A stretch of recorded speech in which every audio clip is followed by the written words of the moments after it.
commencer, Charles, tu es prêt? Ah ben moi, je suis prêt. Je pense que ça devrait fonctionner. Allez, fais-nous voyager, fais-nous rêver. Bon, vous voulez que je vous fasse rêver? Allez, Oui, c'est allez. parti. Je vous fais rêver, les amis. Je vous fais rêver. Voilà. Donc, les amis, je vous fais rêver. Je vais commencer à vous parler de l'un de mes voyages que j'ai fait en 2018. Et je ne vais vous présenter qu'une partie de mon voyage parce que le voyage a été long. En fait, nous sommes partis d'abord visiter le désert d'Atacama au nord du Chili. Là-dessus, je pourrais vous faire une conférence parce que aussi c'est absolument extraordinaire. Oui. Après, nous embarquons sur le Ponant. Normalement, départ Valparaiso, nous sommes partis de San Antonio pour suivre la côte du Chili en empruntant dans un premier temps, naviguant d'abord sur le Pacifique et ensuite sur les canaux de Patagonie. Et en fait, ce dont je vais vous parler aujourd'hui, ça n'est qu'une petite partie de ce voyage. J'ai trouvé que c'était intéressant. En fait, nous allons découvrir la partie sud des canaux de Patagonie et en particulier les glaciers qui sont répartis tout le long de ces canaux entre le canal de Panama, le détroit de Magellan, excusez-moi. Bon, voilà, on va le voir en image. C'est parti, les amis. Bon. Là, je vais m'interrompre. Nous sommes ici sur le détroit de Magellan. Le détroit de Magellan, 300 000 nautiques de l'est à l'ouest ou de l'ouest à l'est. Nous sommes ici, ce point particulier, la croix que vous voyez ici. Nous sommes à la pointe sud, la plus extrême de l'Amérique du Sud, avant d'être en terre de feu. Là, nous sommes encore sur le continent américain. Et derrière moi, nous sommes sur la terre de feu. Voilà. Donc, partie la plus large du détroit de Magellan. Voilà, bienvenue en terre de feu. Je vous donne tout de suite quelques explications. Détroit de Magellan, c'est intéressant. Détroit de Magellan, on va le voir sur une carte. Voilà le détroit de Magellan, ici, donc, 300 et quelques milles nautiques, 660 km. Détroit de Magellan, découvert en 1520, octobre-novembre 1520 par Fernand de Magellan, après une navigation périlleuse. Les bateaux arrivent enfin, longent la côte et arrivent enfin et découvrent ce fameux passage tant recherché pour passer de l'est à l'ouest. Le détroit de Magellan, le voilà. La photo que je viens de vous présenter, c'est ici, tout à fait à cette pointe. Et nous allons explorer cette partie des canaux de Patagonie. Vous voyez que tout ce qui est en blanc, ce sont des glaciers.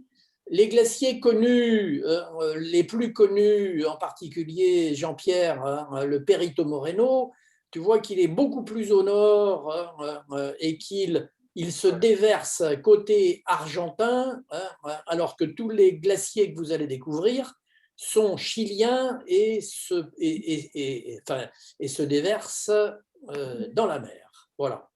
Voilà la fameuse, la fameuse terre de feu, le détroit de Magellan, la terre de feu, en grande partie, enfin disons, se coupe en deux, une partie est en Argentine, une partie ouest au Chili. Voilà, nous allons, naviguer dans cette partie très montagneuse avec des glaciers. Vous allez voir d'ailleurs sur les photos ici, sur une vue aérienne Google, tout ça, ce sont des glaces éternelles. Et nous avons navigué dans tout cet entremêlis-mélo en partant donc, de ce que vous avez vu ici. Voilà. Donc, les amis, nous voilà partis découvrir les glaciers. Nous voilà partis découvrir les glaciers. Quelques glaciers, la région est magnifique. Navigation sur les canaux de Patagonie. Premier petit glacier, Agostini, magnifique, dans un environnement fermé. C'est absolument fabuleux. On y est au petit matin, on découvre ça, on en prend plein la figure. Un environnement grandiose. Là, c'est à la fois de la glace et du rocher. Tout ça, c'est posé sur du rocher, contrairement à l'Arctique. On est sur des glaciers posés sur du rocher. Voilà. Navigation sur les canaux. Deuxième, là aussi, un petit glacier qui se jette dans une baie fermée. Je reviens juste, je fais un stop. Est-ce que quelqu'un sait ce que c'est qu'un vélage? Allô, allô? Charles, tous les micros sont coupés pour qu'on t'entende. Ah, tous les micros sont Non, coupés, non, d'accord. je ne- D'accord. Bon, Ouais, ok. on ne sait pas. Donc, pour les amis, vous m'entendez? Voilà ce que c'est qu'un vélage. Un vélage, quand on parle de glacier, c'est la chute de la glace qui tombe dans la mer, fonction du volume de glace qui tombe. On peut avoir ici, on aperçoit une petite vague provoquée par la chute de la glace. C'est assez impressionnant, surtout quand le front est important, elle représente une grosse masse de glace. Voilà, on continue. Là encore, un environnement superbe, un peu de végétation. Vous voyez qu'on est quand même tout à fait enfoncé à l'intérieur des canaux de Patagonie, dominés par des montagnes qui sont le plus haut dans la région est à 2007. Glacier Garibaldi, énorme glacier Garibaldi, absolument magnifique. La couleur que vous voyez ici, c'est la couleur réelle. Mes photos ne sont pas trafiquées. C'est lié à la pression de l'oxygène dans la glace qui nous donne cette couleur. Seul le bleu est renvoyé. Le glacier Pia, lui aussi énorme. J'ai vu des vélages absolument extraordinaires. Cette pointe en particulier est tombée. Je l'avais attendue longtemps, mais j'ai réussi à la capter. Voilà. Toujours des images absolument superbes. Voilà. Donc, nous quittons cette région des glaciers il faut rentrer dans tout ce dédale de canaux et puis on tombe sur un glacier. Voilà, là une vue un peu générale du sud de la Terre de Feu et de la Patagonie. Ushuaia que vous voyez ici. Le Horn est à ce niveau-là. L'île du Cap Horn est là.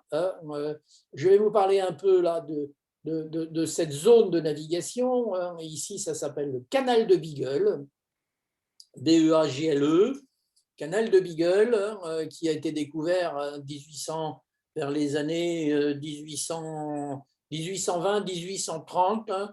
Liaison entre l'Atlantique qui est ici et cette zone Ushuaia. Voilà, donc on continue. Nous arrivons maintenant à Puerto William. Je fais un retour arrière. Ushuaia est là. Puerto William est ici. Nous reverrons tout à l'heure quelques vues de Ushuaia. Je vais vous présenter quelques vues de Puerto William. Il faut savoir que Ushuaia est la ville la plus au sud de tout le continent américain, ville 60 000 habitants, donc qui représente un peu quelque chose.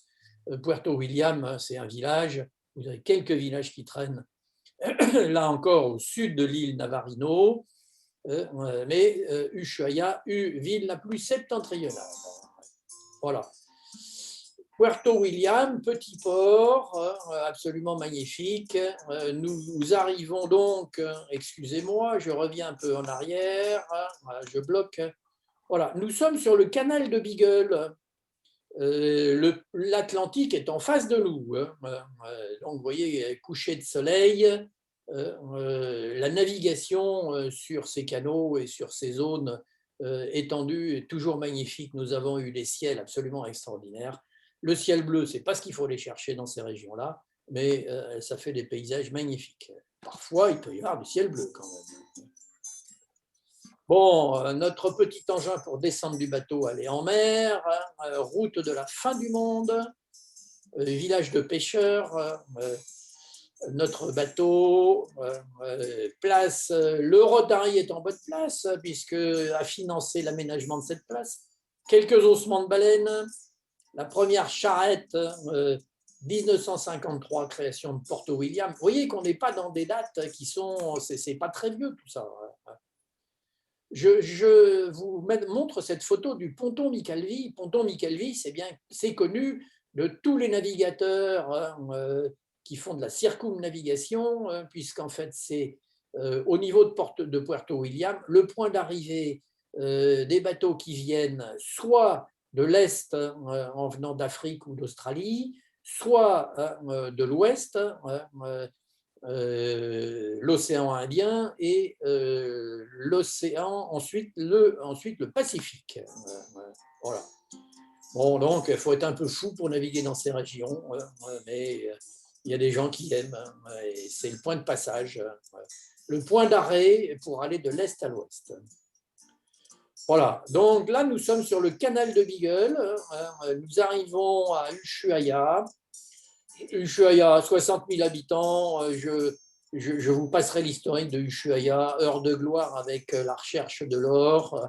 C'est dorénavant, en fait, le point d'arrivée et de départ de tous ceux qui visitent ces régions, Terre de Feu et canaux de Patagonie. Bon, la ville en elle-même, rien de spécial. Elle n'est pas géniale. Elle est un peu à la San Francisco, avec ses rues en escalier.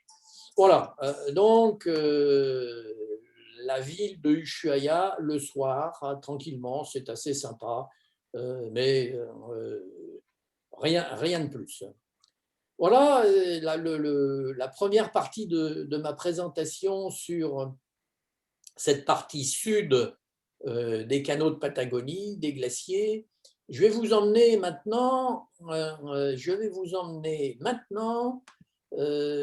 un endroit où j'ai toujours rêvé d'aller depuis tout gamin. J'ai lu des livres sur le Cap Horn. J'ai toujours été impressionné par les récits de passage du Horn par des marins sur de gros bateaux, puisque en fait, souvent, ce qu'on appelait les caporniers, c'était ceux qui étaient sur des navires de marine marchande, mais marine à voile, et vous allez comprendre, je vais vous faire quelques présentations, je vais vous faire une présentation de cette île du Horn. Voilà. Donc, je le lance, nous voilà partis. Ushuaia, on y passe le matin. Et là, on arrive. Stop, excusez-moi. Je reviens en arrière. Je voudrais le stopper, mais il refuse de marcher. Attendez, je le relance. Hein. Et je vais avancer manuellement. Voilà. Bon, on passage devant Ushuaia le soir, hein, le bateau ne s'arrête pas. Donc, nous sommes ici, Ushuaia, et pour aller au Horn, il faut prendre le canal de Beagle, naviguer toute cette partie pour arriver enfin sur cette île du Horn. Il y a bien un tout petit passage qui est ici, qui permettrait de gagner beaucoup de temps.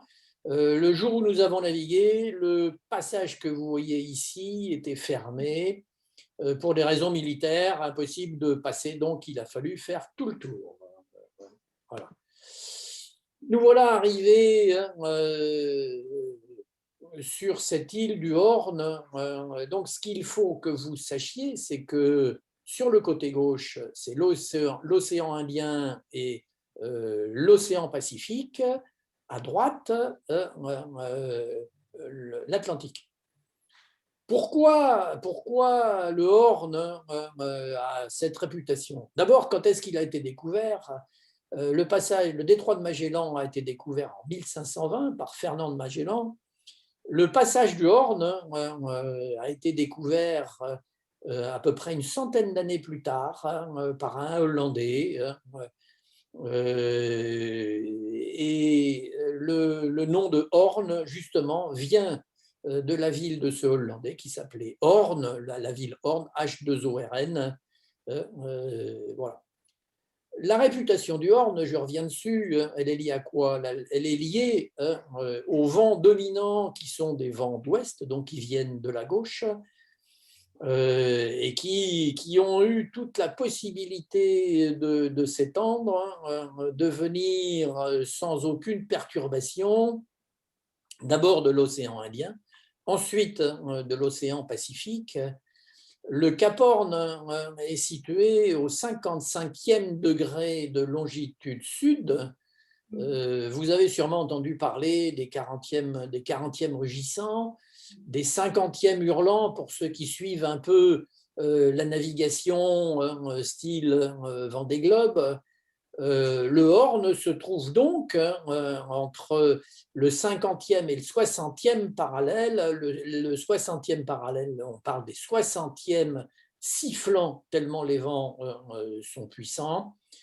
Ce Horn, cette île du Horn, est donc soumise à des conditions permanentes de vent extrêmes, parfois brutaux, et qui en font la réputation. Voilà une vue satellite de l'île du Horn. Je vais vous le montrer sur une carte. Attendez, je vous mets là pour que je vous ai pas sur la photo. Voilà. Voilà la fameuse île du Horn, toute petite île. Les photos que vous allez voir sont prises le matin, au petit matin. Le bateau est positionné ici.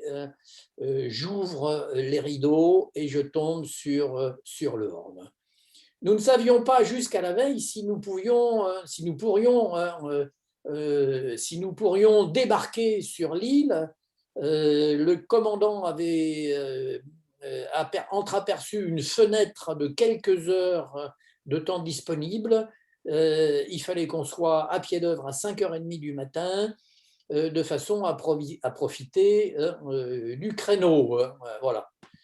Détail de la carte, la fameuse crique que vous allez apercevoir ici, l'escalier pour monter est là, nous sortons du bateau, on emprunte les Zodiacs, on débarque là sur le Horn, on monte l'escalier et on arrive dans toute cette zone que nous allons découvrir à pied, zone très sauvage, battue par les vents, avec uniquement le phare du Horn qui est ici.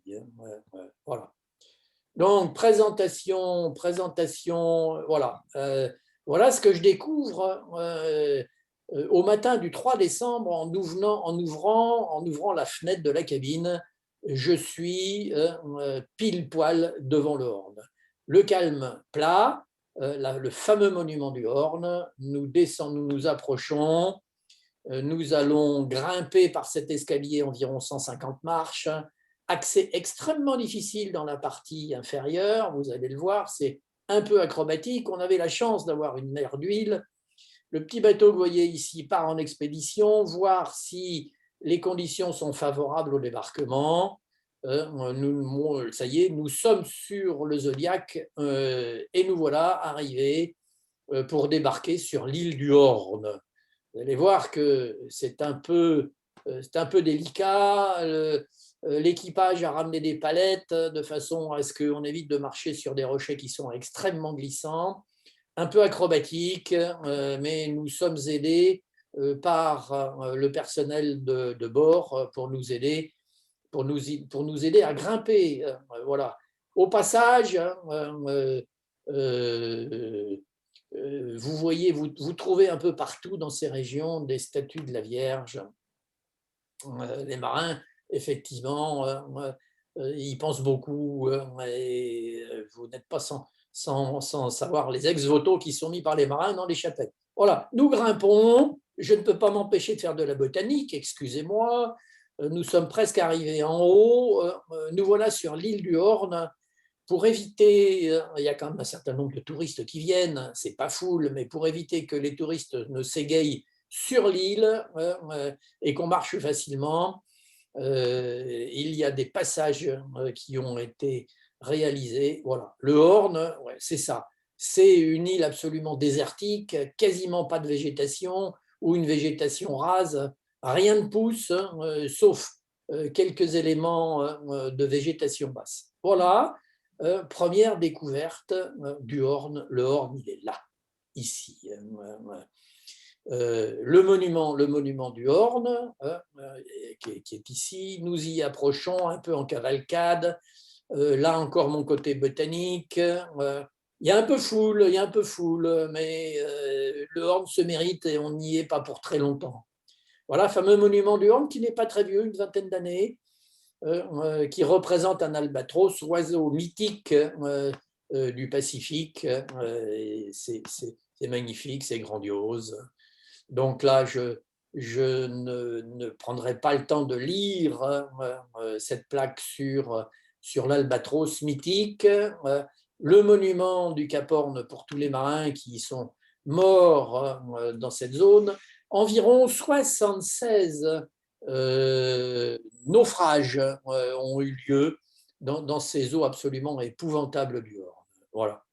Le Horn, dans toute sa grandeur, vu côté est, nous allons avoir la chance de remonter en bateau.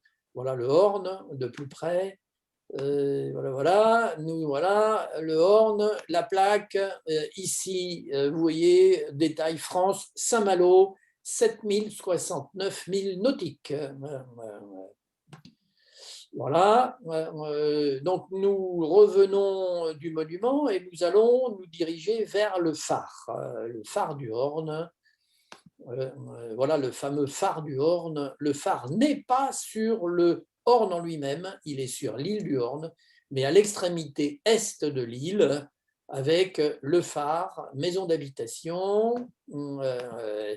Voilà, nous revenons, je passe en vitesse, nous approchons, voilà le Horn, toujours des monuments in memoriam, voilà le phare du Horn. La chapelle dans laquelle se tiennent quelques offices. Et nous voilà à l'intérieur du fameux phare du Horn, qui n'est pas bien vieux, 1902. Vous voyez que ça reste quand même quelque chose de relativement récent. Je vous rappelle que le Horn a été découvert en 1616, le phare 1902. Voilà. Alors, un certain nombre de drapeaux. Voilà ce que le gardien du phare voit quand il est dans le phare. Pour la petite histoire, le phare est gardé à l'année, en permanence, par une famille chilienne. Donc, c'est un militaire chilien qui vient avec sa femme et enfants. Ils sont déposés sur l'île pour une année. Sachant que les conditions d'accès sont quand même extrêmement difficiles et qu'il est là, il est en poste pour un an.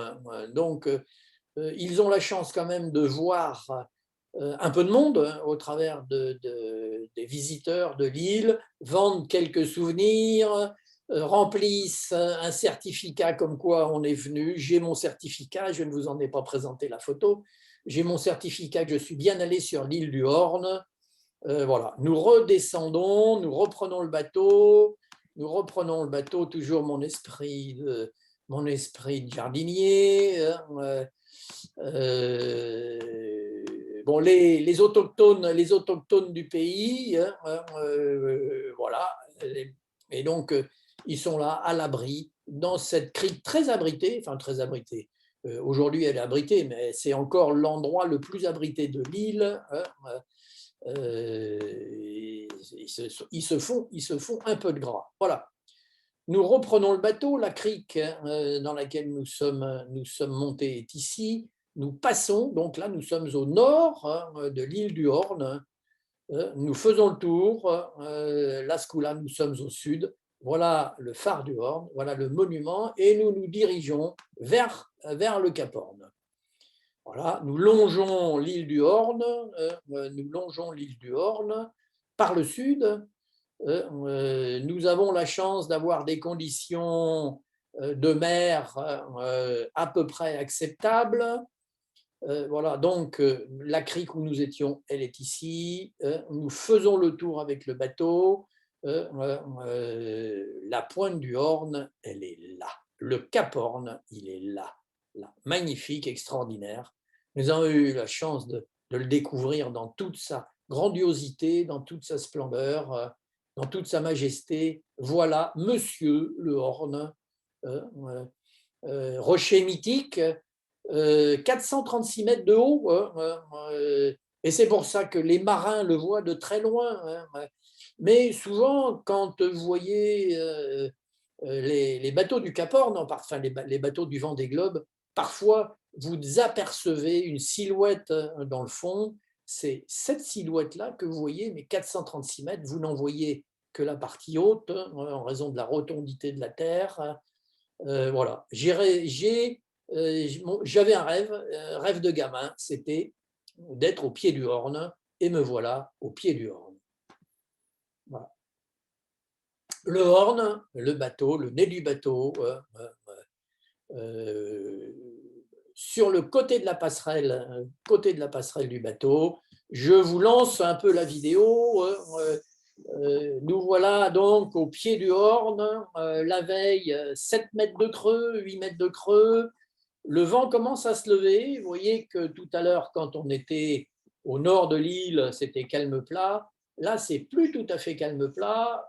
On n'a pas idée de l'échelle, mais enfin là, il y a déjà, là, il y a 1,50 m, 2 mètres de creux.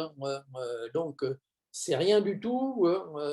Mais c'est intéressant. Voilà, notre commandant, qui est un Angevin, Étienne Garcia, que nous avons fait sortir pour le filmer devant le Horn. Il était en chemisette à la passerelle, mais vous voyez quand même que ça souffle et que ça bouge. Voilà, encore quelques vues du passage du Horn. Je n'arrête pas d'apprécier. Le bateau est quand même fait 150 mètres de long, donc le bateau est quand même relativement stable. Je compensais un peu au moment du film, voilà, et nous ouvrons la vue vers l'est, donc pour repartir en direction du canal de Beagle et en direction de Ushuaïa. Voilà, le fameux rocher. Nous repassons en sens inverse. Vous voyez déjà l'état de la mer par rapport aux premières photos quand on est passé environ une demi-heure, 3/4 d'heure avant. Ça n'est déjà plus pareil. On a eu de la chance. Je pense que quelques heures plus tard, vous voyez l'état de la mer commence à se former. Je le passe ici. Oiseau mythique, je n'ai pas pu résister au plaisir de vous montrer un albatros. Excusez-moi, qu'est-ce que j'ai fait? J'en sais rien. Qu'est-ce qui se passe? Voilà, attendez. Voilà. Un albatros qui accompagne les marins. Vous avez tous entendu parler de ces récits de navigateurs qui sont accompagnés, même très loin, en plein Pacifique, par l'albatros. Un oiseau qui vole magnifiquement. Vous avez l'albatros ici, le monument du Horn, qui représente l'oiseau mythique. Voilà, nous passons devant le Horn, mais je vais rapidement passer. C'est pas extraordinaire. Vous voyez que l'état de la mer est dans le bon sens par rapport au bateau. On n'est pas trop agité, mais on voit que ça commence à bouger. Voilà. l'avant du bateau, nous nous dirigeons vers l'entrée du canal Beagle. Là encore, ça n'est pas impressionnant, mais c'est intéressant. Vous voyez le drapeau breton, le bateau est immatriculé en France, hein, un armateur breton. Voilà, nous voilà sortis et nous voilà de retour sur Ushuaïa. Voilà les amis, je vous ai fait partager, mon voyage dans ces contrées éloignées, Terre de Feu, Canaux de Patagonie, Cap Horn. Je suis à votre disposition pour répondre à vos questions. Merci Charles pour ce récit très vivant. Et c'est incroyable comme l'été là-bas est quand même frigorifique, hein, d'après le blouson qu'on vous voit. Oui, enfin, ça n'est jamais très froid, parce qu'en fait, hein, les vents marins viennent du Pacifique. Hein, donc, ce qui fait les glaciers de Patagonie, c'est en fait que toute cette eau qui arrive du Pacifique arrive à flanc de montagne côté ouest, hein, 2000-2500 mètres pour certains. Donc ça bloque la pluie, hein, ça se transforme en glace et ça fait les glaciers. Mais nous avons été dans certaines zones des canaux de Patagonie où on a pratiquement pas de gelée. Hein. Donc c'est quand même le côté ouest, hein. C'est la côte ouest. Et je voulais te poser la question, est-ce qu'ils sont préoccupés par le réchauffement climatique, puisqu'on dit que tous ces glaciers sont en train de fondre à une vitesse anormale, en fait, Oui. qui n'avait été jamais vu de Oui. mémoire d'homme. Alors, effectivement, hein, vous avez pu, on ne le voit pas trop sur les films, mais le dernier, le Garibaldi, le dernier, qui est un glacier important, effectivement, ils ont plus tendance à reculer. Ça n'est pas énorme, hein, mais le commandant le disait, d'une fois sur l'autre, quand même. Étienne Garcia navigue depuis très longtemps sur les canaux de Patagonie et voit bien la différence entre maintenant, hein, et il y a une dizaine d'années. Hein. Bon. Le seul qui soit aujourd'hui encore actif, hein, et Jean-Pierre le connaît, puisque Jean-Pierre, tu y es allé, c'est le Perito Moreno. Hein, il est plus au nord, hein, sur la cordillère. Hein, en fait, d'un côté, ce glacier donne de deux côtés, côté chilien et côté argentin. Côté chilien, il est dans la mer, côté argentin, il est sur un plan d'eau. Et je crois, Jean-Pierre, de mémoire, hein, il avance, hein, tous les jours de 6 ou 7 mètres. Hein, je crois que c'est quelque chose de très important, ce qui en fait une originalité, parce que les gens qui voient le Perito Moreno, ils ont la certitude de voir ce qu'on appelle les fameux vélages, à savoir la glace qui tombe dans l'eau. Oui, sans arrêt, l'inquiétude est là, effectivement, le réchauffement climatique, il est là-bas aussi. Moins, c'est moins flagrant, mais c'est effectivement une réalité. Ce qui est curieux, c'est que le Perito Moreno, c'est le seul dans le secteur dont le front ne recule pas. Oui, c'est ça. C'est le seul glacier dont le front ne recule pas. Pourquoi ? Parce que le haut du glacier est alimenté en eau par tout ce qui vient, par toutes les pluies qui viennent du Pacifique. Hein, et donc, il s'écoule régulièrement. Hein, c'est quelque chose de très spectaculaire.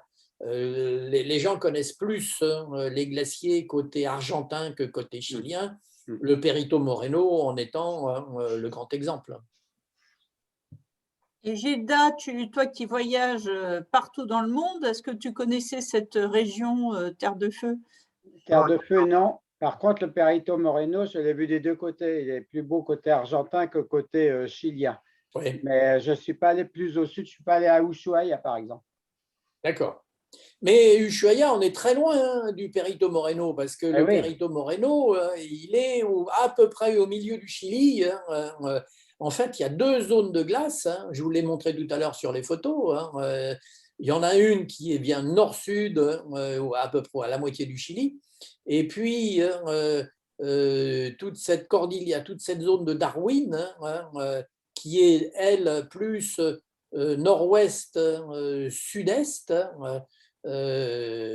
avec toute cette collection de glaciers qui tombent dans la mer, enfin qui tombent dans les fjords. C'est difficile de prendre un glacier qui tombe parce que quand on l'entend, il est trop tard. Il faut le voir. Alors faut le voir partir. je vais peut-être faire, si vous avez un peu de temps, je vais peut-être pouvoir vous présenter quelque chose d'intéressant. Voilà, alors j'ai patienté. Hein. Tu as raison, Gilda. Souvent, si on n'a pas l'œil dessus, on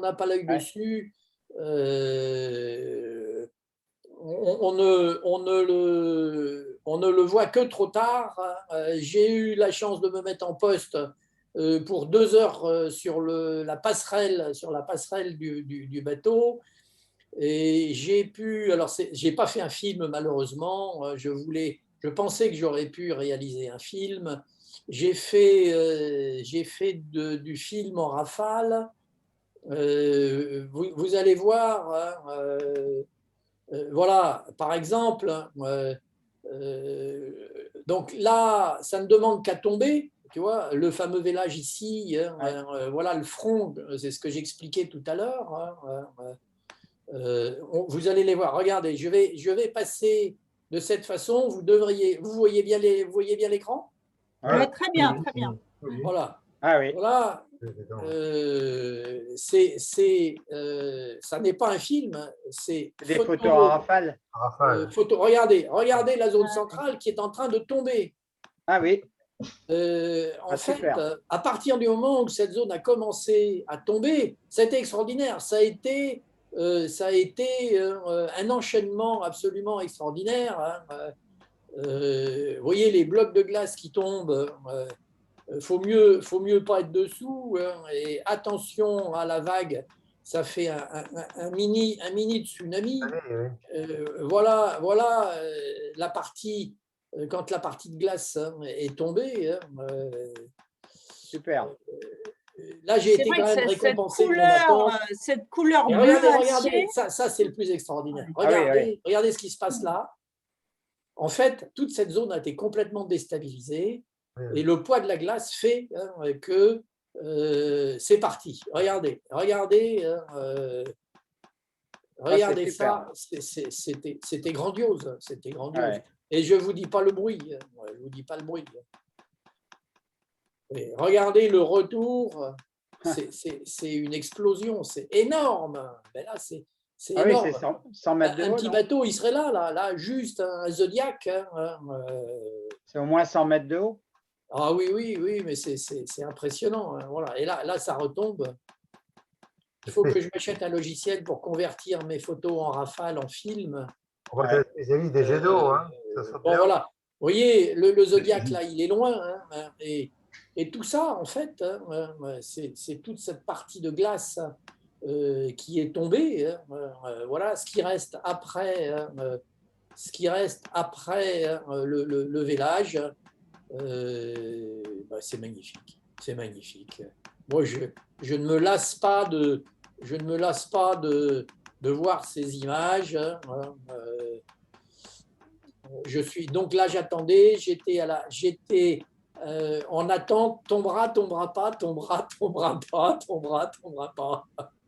Voilà. Je vous fais partager pour moi un moment, c'était un moment très émouvant, Bravo, parce que c'est un spectacle absolument extraordinaire. Très, très beau. Ouais. Superbes images. Voilà, les amis. Merci. bravo. Merci, Charles. Merci. Merci, Charles. C'était très beau. Ouais. faut que tu arrêtes de parler. Ça a été du plaisir. Hein. Bon, je prends beaucoup de photos, j'en élimine beaucoup, hein, mais Il t'en reste encore 15 000. Oh ben, la séquence que vous venez de voir là, je ne sais pas combien il y en a, mais image par Ah oui, image en il y en a un rafale paquet. pendant, ça a dû Il y en a durer un peut-être paquet. pas loin d'un quart d'heure, 20 minutes. Hein, ça représente quelques centaines d'images, hein, exactement. Voilà. Non, puis aussi de voir des albatros, tout ça, c'est vrai que c'est… Ben, voilà, d'autres, voilà, mais je peux vous montrer, voilà, des baleines, hein, regardez, regardez. Ah, les baleines. Et voilà, là, c'était un peu, on est dans le détroit de Magellan et nous croisons une baleine. Voilà. Le jet d'eau, c'est une baleine qui est tombée dans l'eau? Baleine à bosse, hein, baleine à bosse. Hein. Voilà. Hein, elle a pris un peu de recul, hein, un peu de distance. Hein, voilà, je vous fais partager le zoom de la baleine. Et là, le commandant fait demi-tour. Le passage, le détroit de Magellan était suffisamment large. Le commandant fait demi-tour. C'est extraordinaire. Navigation, enfin exploration. C'est-à-dire qu'on n'a pas d'horaire tenu. Et le commandant dit « Je les suis. Nous avons eu le plaisir de les suivre. » Voilà, il y avait baleine et baleineau et toujours le fameux albatros. Voilà, baleine et baleineau. C'est un peu loin, mais enfin,